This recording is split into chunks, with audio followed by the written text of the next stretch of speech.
Buenos días, niños. Hoy damos inicio a nuestro segundo periodo, que es casi el segundo semestre, y quiero que empecemos con una clase que sintetice todo lo que trabajamos de géneros literarios para que tengan una manera más amigable de estudiar y de repasar esa temática cuando lo vayan a hacer. Voy a dar las generalidades de cada uno de los textos que trabajamos con sus características y cómo se clasifican. Entonces vamos a mirar todos muy atentos la imagen que está en ese momento en la pantalla. Miremos entonces y pensemos que los géneros literarios son los distintos grupos o categorías en que podemos clasificar las obras literarias. De eso ya habíamos hablado en clase y también trabajamos en el aula virtual. Tenemos el género narrativo. Miremos las principales características que son las que lo diferencian de los demás. ¿Listo? Entonces generalmente está escrito en prosa. Ustedes saben que la prosa es como en párrafos. Cuando ustedes leen un cuento, cuando ustedes leen una novela, siempre está escrita en párrafos. A eso lo vamos a llamar escrito en prosa.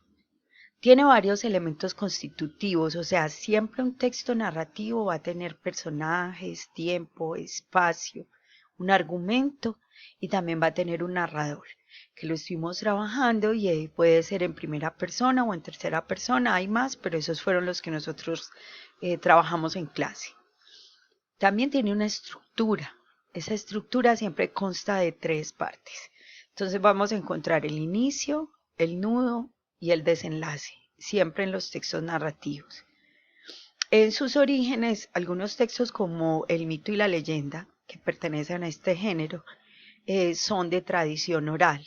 Quiere decir que han pasado de generación en generación a través de la palabra. Entonces los bisabuelos le contaron a los abuelos a los nietos y ya ustedes le van a contar a sus hijos.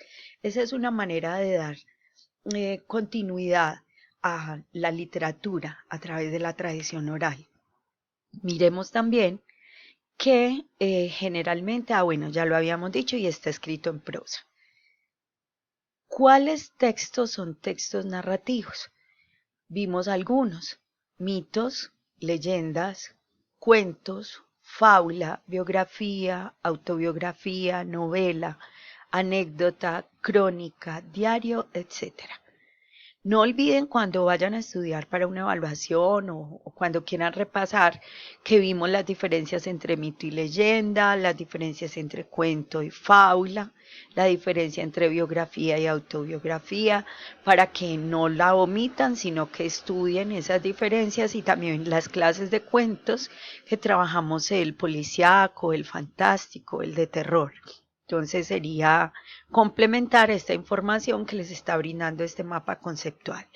Vamos ahora entonces con el otro género, que es el género lírico. Dentro de sus características principales, muchachos, está que generalmente está escrita en verso. Nace en Grecia, hablamos, ¿cierto? Su nombre se origina de la tradición que tenían los griegos de leer esos poemas que escribían acompañados de un instrumento que se llamaba la lira o se llama la lira. La lírica tiene una cualidad y es que expresa emociones y sentimientos. Y cuando ustedes la leen se siente como que tuviera musicalidad. O sea, no importa si no está en rima. Igual, si es poesía, tiene una musicalidad en su sonido cuando se lee. También como expresa sentimientos y emociones del autor, entonces expresa la subjetividad del autor, sus vivencias, sus emociones. Eso hace parte de esa subjetividad.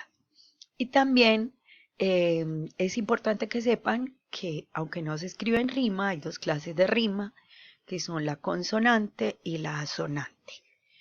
Esos textos líricos pueden ser poesías, rondas, jerigonza, odas, etcétera. Y por último, voy a mover aquí esta camarita. Vamos al género dramático y En ese género dramático encontramos al teatro.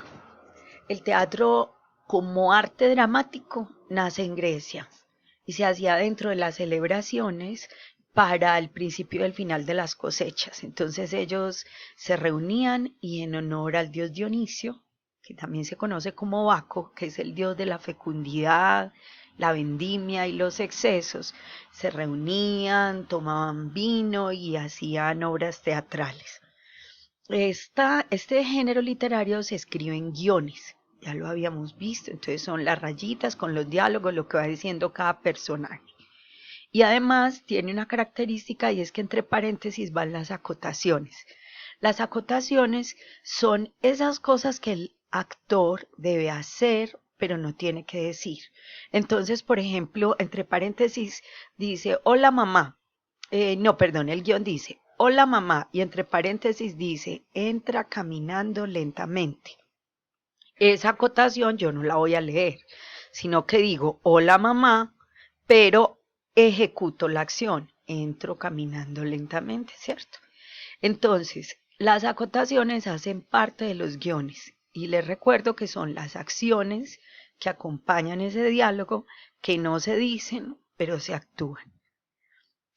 ¿Qué más les cuento? Dentro de este género tenemos tres clases que son las principales de textos dramáticos y está la comedia, está el drama y la tragicomedia, que es una mezcla de ambas, ¿cierto? Una obra que tiene algo de humor y risa, pero también de drama. Entonces recordemos comedia, drama o tragedia y la combinación de ambas, que es la tragicomedia. Bueno chicos, espero que estas pildoritas de literatura les sirvan para tener claridad cuando vayan a estudiar. Un abrazo a todos, hasta luego.